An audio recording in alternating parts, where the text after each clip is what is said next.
Good afternoon. It's Sunday, and this is the Thomas Jefferson weather report. It's about 60. It's been like 58, 59, so it's a little brisk today, and it's been pretty windy. It stopped, so you be able to hear me, I guess. But the wind may come up again. It was pretty serious a few moments ago. So that's the winds that blow, and the winds circumnavigate the earth these days, dividing us in half between what crazy insanity comes from whence our civilization was first cradled to the New World where we are. And what I'm saying is we continue to have this suspenseful and terrifying series unraveling before us, both in the Middle East and on Capitol Hill in Washington, D.C. The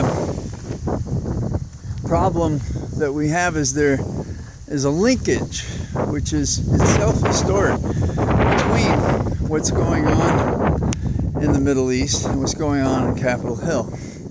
The simplest observation would be to say, where do we get the funds if we dedicate funds to continue supporting Ukraine and transferring more funds or material to the Middle East in support of the Israelis?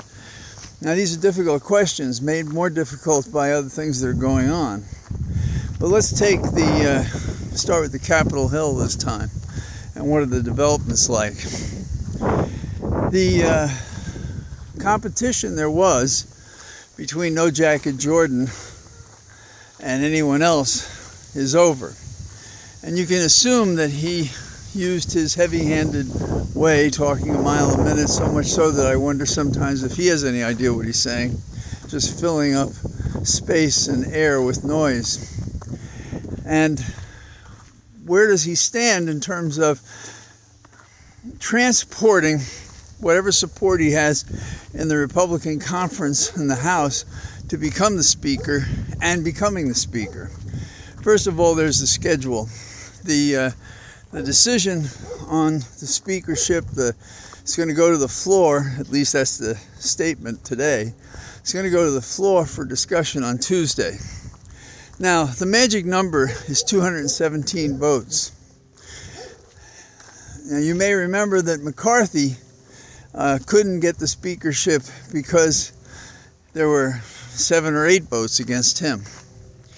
And he therefore failed, an historic occasion, of course, in part brought upon himself by the fact that he agreed there could be a motion to vacate the job of speakership on a single vote, a single vote could bring it to the floor, and did, and he didn't get it. So, talk about a man who's a tragic image of a strategist, and he's it. He really is it. So, now we have a new candidate who from the beginning probably wanted to position himself for it, and that is No Jacket Jordan. Now, his situation is maybe even more problematic than McCarthy's, because McCarthy was beaten by 7, 8 votes, and he only has a margin in the House that goes so far. But the news is that there are 55 Republicans in the conference that will not support No Jacket Jordan. So how does he possibly get a vote supporting him for Speaker? How much arm twisting can you possibly do to get support that would make him the Speaker, to get him to the vote of 217 votes? Now, he presents a lot of trouble for members of the Republican conference who are going to have trouble in their districts if they vote for Jordan to be the Speaker, because their districts are marginally, or they were Biden districts, if you will. So these are dangerous districts for a Republican to hold on in the election next year. So how does No Jacket Jordan do it? If he can't he can't convert 55 votes against him, his candidacy is a joke. We know the math. I'm not impressed that the Republicans can count. Now, that's not the end of it. Suppose somehow he did get elected as the speaker. The next problem is the spending bills that are about getting funds for Ukraine and for Israel. And Jordan has said that if he were the speaker, he would not support any funding for Ukraine. Now, that's the problem for more than those 17 members of Congress who are in Biden-leaning districts. So you can see how this is an impossible constraint, the votes, the numbers, and so forth. And what is the way out? And the way out is the traditional parliamentary one that I've mentioned before, which is to create a coalition government that requires Republicans and Democrats to be part of it. Now, if the nose counting is right, and there are 17 Republicans who are concerned about their seats, then some arrangement might be made that would have Republicans voting for Jeffries, who's the Democratic minority member. You didn't think this would be like an algebra test, did you? So if you can follow the numbers, you need 217. If what people are saying is true,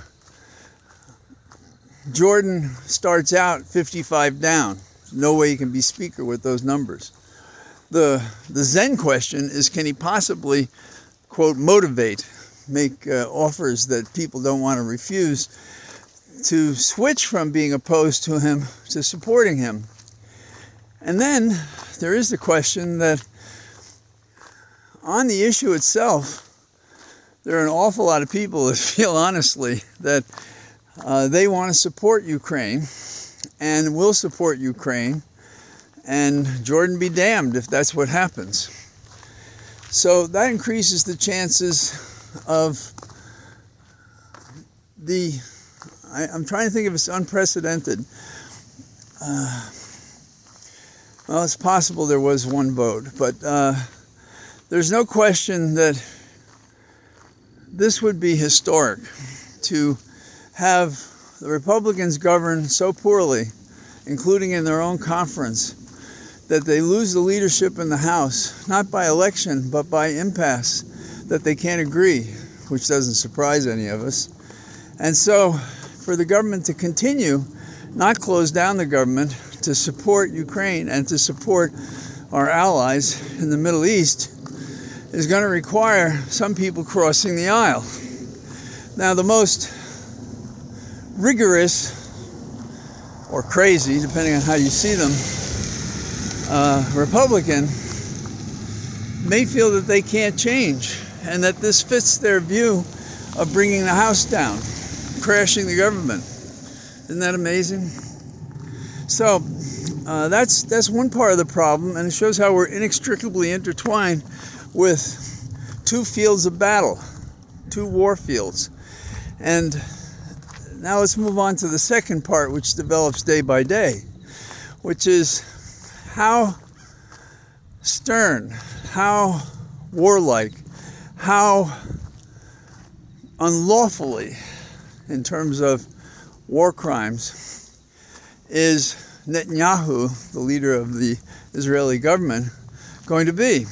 And that's a really significant problem. You may have heard me say in one of the walk-in talks that if Netanyahu was threatening what is the equivalent of war crimes that Biden or someone on his behalf would go and talk to Netanyahu and encourage him to back off that and think more in terms of security and proportion. Security meaning, yes, to protect the Israelis, but also to avoid escalating by war crimes the emotions of the neighboring nation states that might take arms and join the fight on the side of Hamas. And that's a very real thing. And we see signs of it because the Hezbollah has been firing in the north of Israel. So that's a very bad sign. And we're hearing more talk from Iran and others about what they'll do. So there's a very serious problem here. Now, I said that I thought that if Trump was concerned about this, he or someone on his behalf would go to Netanyahu or his representative and say, you got to back off this. And he would do it privately so that Netanyahu could get credit for it. But in the talking heads today, and there was some noise yesterday, it appears that they've gone public with this. That is to say, the United States, by its various agents, are saying that we have to be very careful how we proceed here. In other words, not go forward with such violence and inhumanity as it's fairly argued Hamas went forward, and they have had to go public to separate America, the United States, from what it appears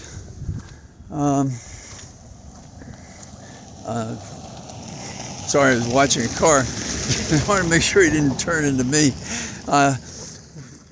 Want to make sure that Netanyahu gets the message and does not go forward. But let's just look at the factoids. The data on the ground is that neither by land nor sea nor air is Israeli going to relax or create methods and processes by which the innocent are protected. And since there appears to be nothing to protect the innocent, it would appear that they are collateral damage in Netanyahu's view.